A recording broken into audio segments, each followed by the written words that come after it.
So guys, welcome back to the channel, and right here we have the Zizo Resolve Series case. This particular one is for the Moto G stylus. Now, and I got mine for about $18 and some change after taxes for Black Friday, but regular price, if I'm being honest, the case is only $20 or so online, but it is going to kind of differ depending on the model phone that you have and where you actually buy it. I bought mine from Cricket, so that's probably why the price was the way that it is. So to kind of show you the case, it is MagSafe compatible. Let's do that first. I have the Grinch MagSafe right here.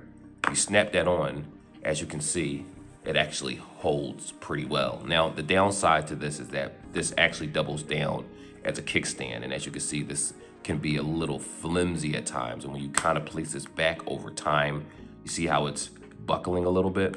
That's the only downside to the case, which is kind of a big downside if you plan on using MagSafe. But for me, I'm not really huge on MagSafe accessories like that. I have multiple cases for these types of things. So, you know, outside of that, I could care less. But it's not a bad case at all.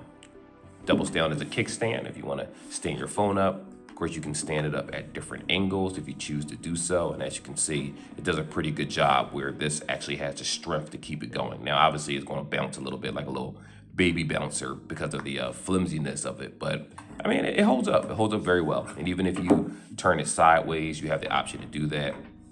I like it. I like it a lot. This is actually the primary case that I use for my Moto G stylus. And the best part is that the cuts are done in a way where I can get the pen out without an issue and place the pen back in the phone without an issue.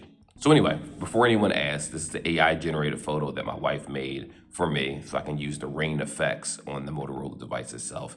And I like it. So again, I'll try to put a link in the description for anyone that's interested in this brand of casing. But outside of that, again, it is going to vary depending on who you buy it from. Like and subscribe like always, guys. Peace. I'm out.